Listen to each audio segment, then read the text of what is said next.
Carlos, talk to me about your tattoos real quick. This is my band logo, my band DB in the Struggle. Artist is Cool Hand Luke. It says DB on the sombrero. It's a skeleton, as you can see. Tetsuo from the cartoon Akira. Got that in my raver years back in '95 or something like that. Social D tattoo, I got it from Marco Mejia. He's a badass artist. This is Cool Hand Luke. It's the moon shining down. And he put the, it says pena right here, which in Spanish, pena means pain, hurt, sorrow, every bad emotion you could feel. I got this Waylon Jennings tattoo with my compa. He got one too. I got my Jesus right here from Marco Mejia. It's still not done. Big Sumi, Liquid Fetish. This tattoo's about 8 years old. Actually longer than that. All right, so go ahead and tell me what your name is, what you do, and where you're from. Let's go cruising tonight. When it comes to music in Fresno, California, nobody is doing it better than this man right here. And with everything going on in the world right now, he has no intentions of stopping. Singer, guitarist, musician, this is the Carlos Montano interview.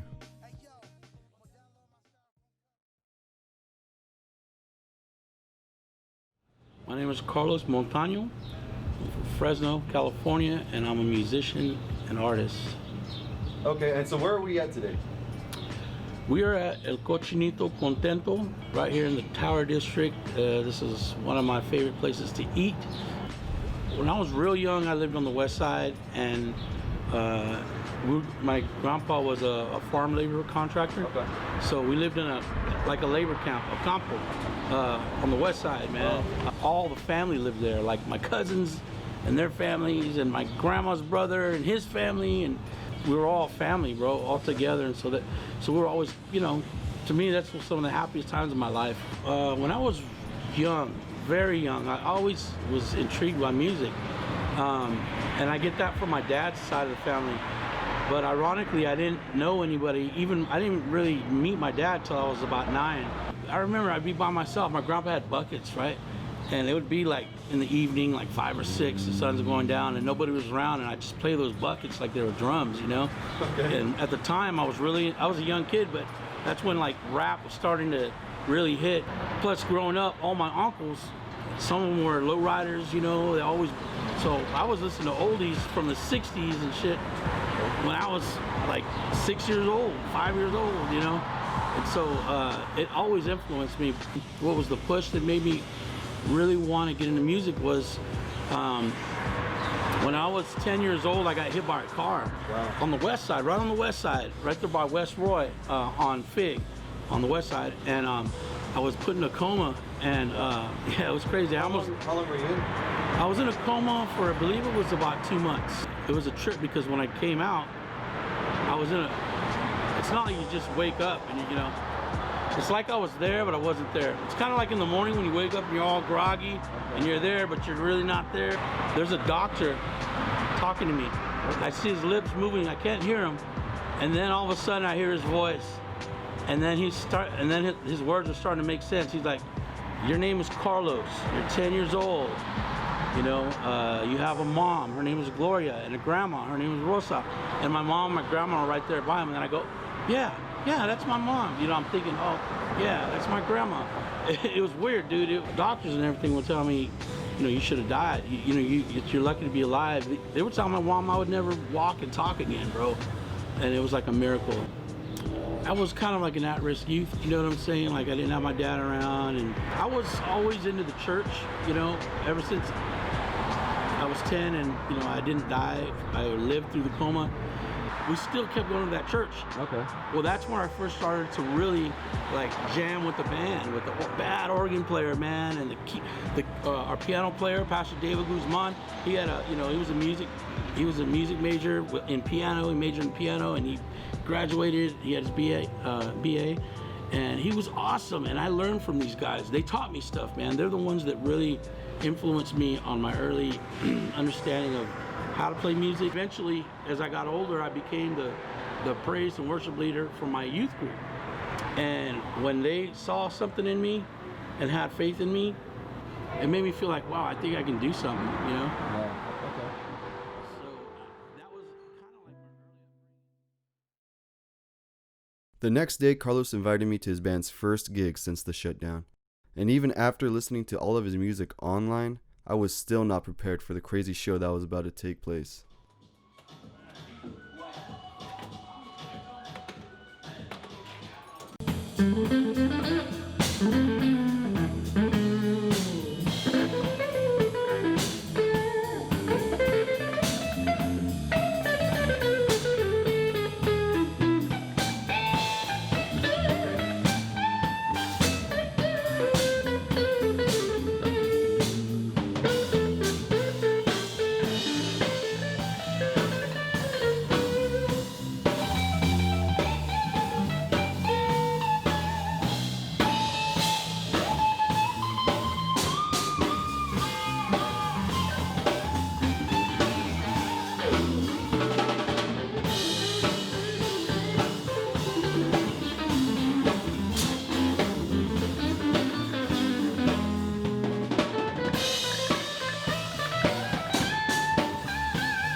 To be honest with you,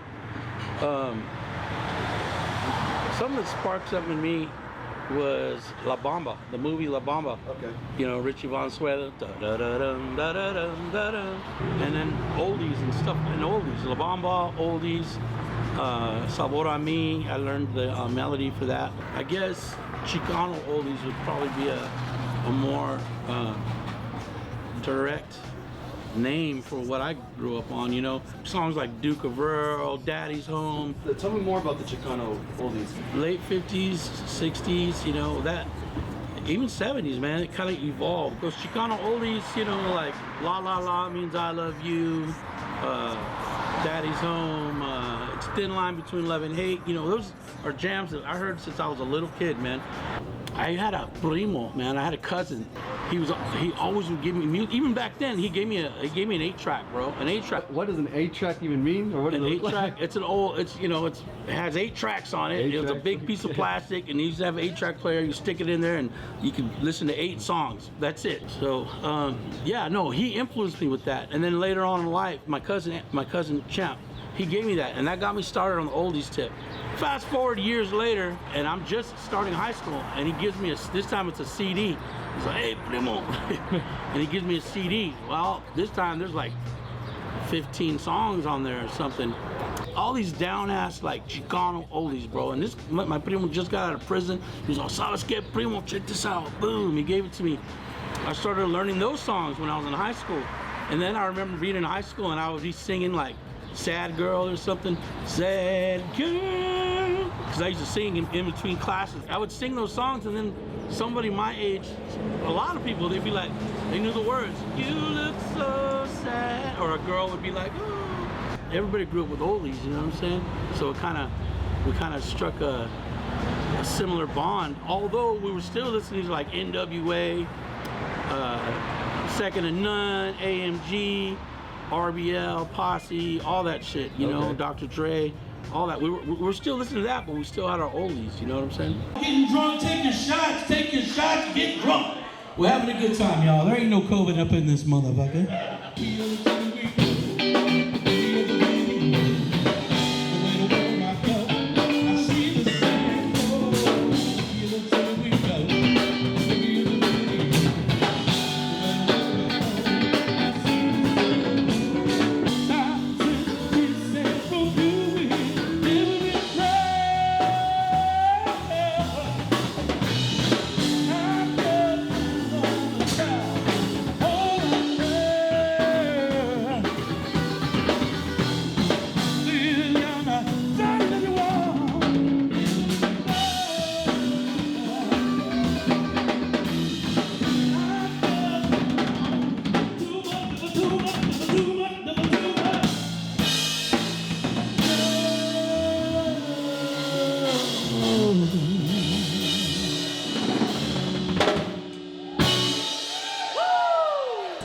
What do you think the come up is for somebody, especially here in Fresno? If you want a gig in this town, a lot in this town around, then you gotta play a lot of covers. And you can throw in an original here and there, but you gotta basically do a lot of covers to get hired. And a good cover band, you're gonna compete with a lot of the good cover bands to play at the casinos, to play at the restaurants and bars in Clovis and Fresno. But the other thing is doing originals and being an original artist. Like my old band, DB and the Struggle, that's what we did. You write your own music, but you don't play a lot in town. Okay. You practice, you do your thing, you woodshed, you go in the garage, you're going to your shows are going to be like door splits, you know? So you could have a big show at Fulton 55 and make a good door and enough to pay your guys a good amount for that night, but you're not going to have many shows. You can't be that kind of artist and have a bunch of shows in a month. You can only have like one every other month or every month. You know what I'm saying? Because it's your music, and it's kind of like you got to stand behind that product.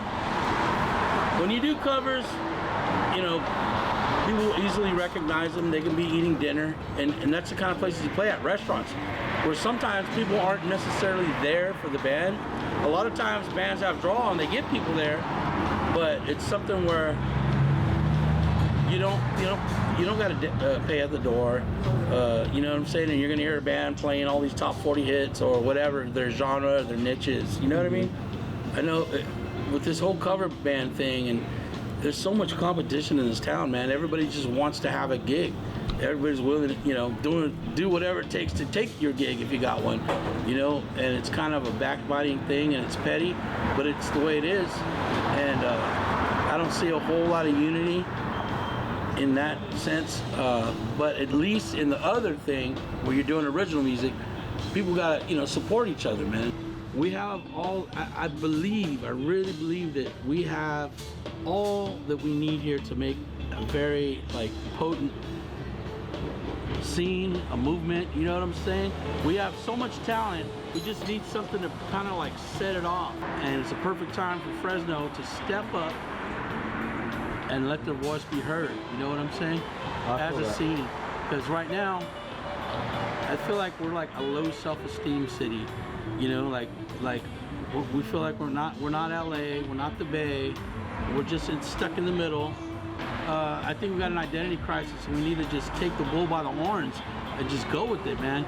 And that being said, I gotta tell you, radio stations, a lot of these radio stations, man, you know, they all got songs that they can play. They all got a list, and the person that writes out that list is from LA, the Bay, New York, someplace like that. You know what I'm saying? Okay. We need like big radio stations out here to support music. And I'm not talking about a 1-hour show on a Sunday night, you know? I feel that, and unfortunately, it's kind of like that with the agriculture here in Fresno, man. Like, look at all this stuff we grow in the Central Valley, and we send it out, and it's all going to other places. Or water from the dams that's going to LA, or it's from Fresno, you know what I'm saying? Like, we support everybody else. We're making everybody else rich. We're doing, you know, what about us? You know, what about our own people? A few years ago, and many years ago, this bar used to be called the Fulton, and I had my first 21 legal drink right there, that same bar on the corner, I was on that corner. And I think the guy's name was Joe. Fucking saw my tattoo, and we're like, yeah, man. It's my first. I said, I'm 21. Oh, yeah. Fucking first one's on me, brother. Boom. Right there. My homegirl's turning 21 right now, so, you know, I'm a little, But we've had many good shows. I've seen many good shows at this place. I saw the Neptunes here back in like 97 or something like that, 96. This one goes out to my homie from the old school. This one goes out to my homies.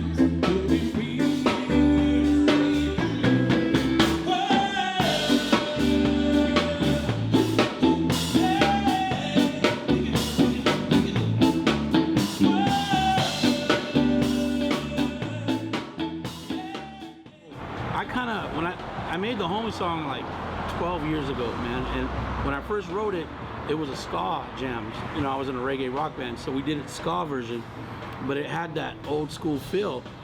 And I made it like, it's almost like an oldies type thing, right? And I've been getting a lot of love, dude. Like people from SoCal are digging it, and DJs. I don't want to just do everything sounding like one song. I kind of mix it up, and that's what I'm doing right now. That's what I'm working on right now. My project that I'm working on with my son and other artists, MC Wicks and Baker. It's weird because ever since I put out the homie song video, right when I put out the homie song video, that's when all of a sudden they were like, now we're in quarantine, and all the gigs stopped. I was gigging, you know, 5-6 nights a week, man, or 6 gigs a week, and it just all came to a screeching halt. Yeah, and then my kids, they're out of school, they're at home. My wife, she's not working at her job anymore. She's working from home with her job. So we're all crammed together, and it was just kind of like, whoa, it was like a slap in the face. And what was put on the side, which was my original music, got put on the forefront. And then I just started making music, and I actually started doing it with my son since he was at the house. And he's got a little studio in his room, and me and him just started working together and turning out hits, like, you know, songs like on a weekly basis, man. And then after the homie song video, I just made the Fulton Street video, and I got this momentum going, man. And me and my son got this working relationship going, and it's kind of crazy, man. Now I'm focused on my music, and stylistically, I would say it's one part like, you know, Latin soul, one part funk, old school funk, and one part like hip hop. And I don't just mean what they're playing today. You know, there's no trap in my music, okay? There ain't no, you know what I'm saying? My stuff is kind of like 90s, 80s, and 70s mix. Like 70, you know, like hip hop and funk and soul, you know, but on the new school tip. And of course, my son, he's real hip to the new, you know, all the new tricks in the studio, all the little filters and whatnot, and all this crazy, you know, it's funny. Sometimes he adds something on, I don't even know what it is. I'm like, I like that, we're gonna keep that. How important is it for, you know, sons to have their fathers around? I would say that's one of the single most important roles you can play, or duties you can have in life, is to be a dad. And you know what, and that goes for any community, you know, black community, Mexican community. You know, a lot of our problems come from, you know, the fathers not being at home. Back to what you said, dad. We need a dad there to love your kids, and just, I mean, no one's perfect. We all make mistakes, but we're a family. We're supposed to stick together, you know, like that's the way it used to be, you know, and that's the way it should be. That's something we lost, you know.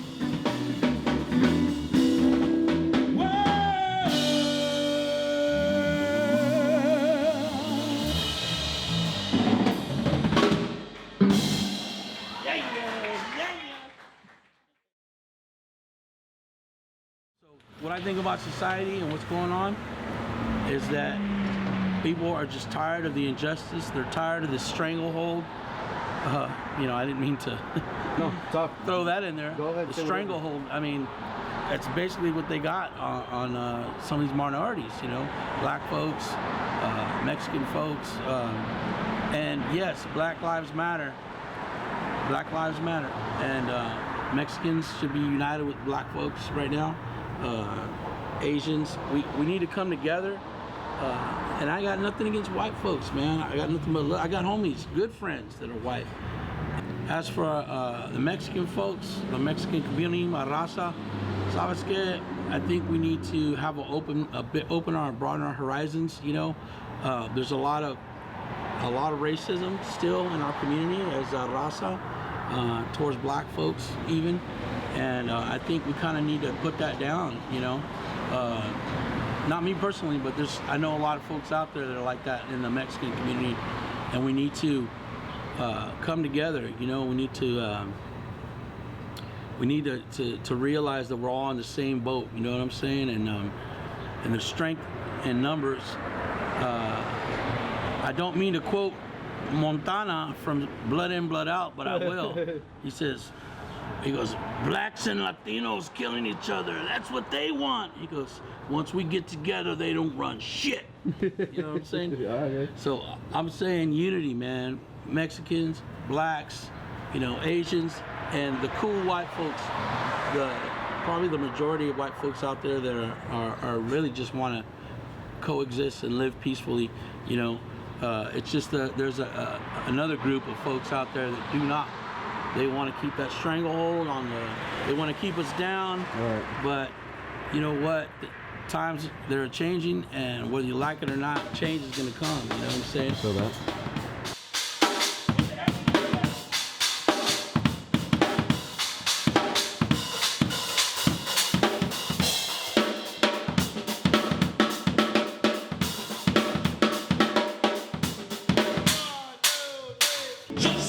Up in the morning, gotta thank God. I don't know, but the day seemed kinda odd. No barking from the dog, no smug.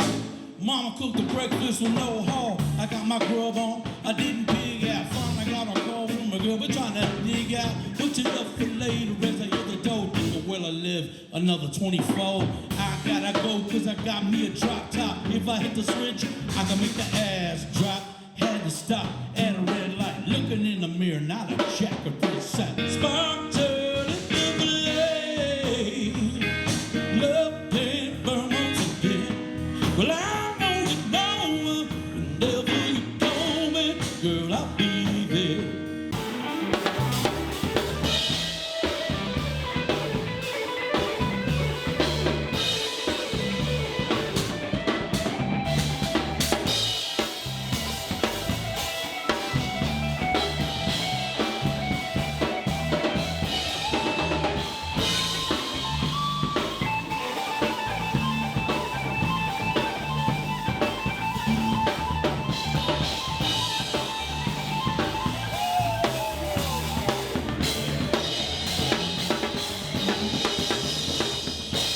I want to finish this EP or maybe even full length, and I want to do that hopefully, you know, before summer's out. Okay. But I don't know what's going to happen with performing and whatnot, and are we going to be in a shape to do that in our city? But I would hope that by September or August, I would be done with this project, and I'd be able to have a big show. And my show, I already have a vision for it. I want like a 6-piece band, 7-piece band with an MC, preferably Wicks, and a DJ, conga player. I'm not trying to become like famous or anything, but I do want to get better gigs. I want to get better, higher paying gigs, and I think when this is all said and done, I'm pretty positive that's what's going to happen. Continue to do what you're doing. Do it your way. Find your voice. Try different things out. Stick to it. And when it's run its course, try something else. Be original. I would say just be original, man. I mean, don't copy these artists from LA. Don't copy these artists on Facebook. Be yourself. Do your own thing. Find yourself along the way. And that's what it's all about. It's the journey, brother. It's a journey. If there's anything important that you want to share with the people of Fresno, the people watching at home, or just people on YouTube that are going to end up watching this eventually, what would you say? I got a couple things to say. I mean, I urge you to listen to my music, and I hope you dig it. I'm down for the people. We got to come together. We got to find a way to unite, be positive, uplifting to our communities, to your people. I mean, you know, I saw somebody said you can't change the world, but you can change your world. You know what I'm saying? And that's what I'm all about. No, I was kind of sidetracked there for a minute. No worries, go ahead. All right, to all the people watching on YouTube, hope you dig the music. Hope you feel it. It's all about peace, love, and unity. It's all about soul, funk, and harmonies. You know what I'm saying? Power to the people, the spirit of the '60s, and Much love to you. Positivity. You.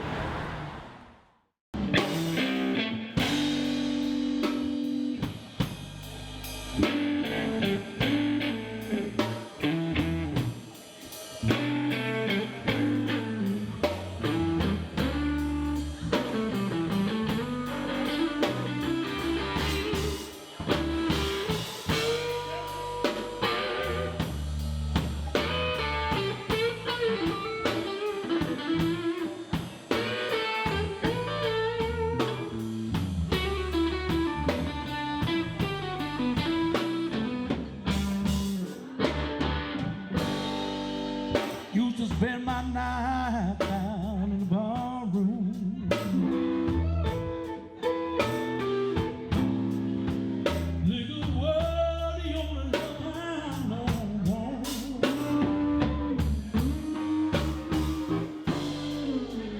But you rescue me from reaching for the bottom.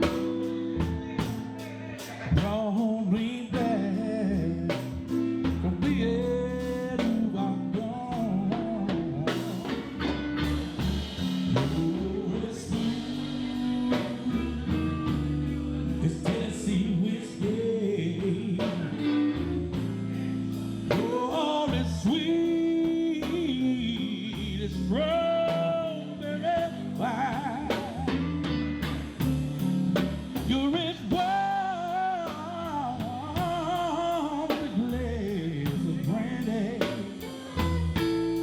I stay strong on your love all the time.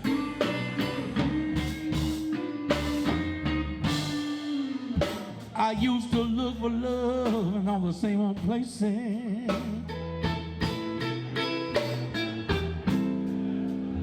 Found at the bottom of the liquor bottles always dry.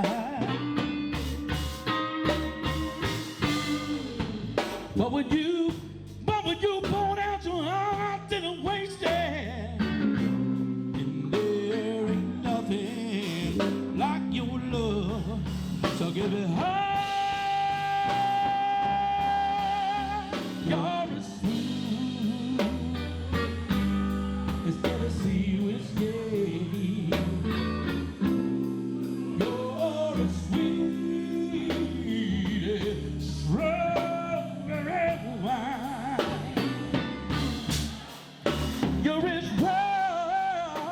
warm as a glass of brandy.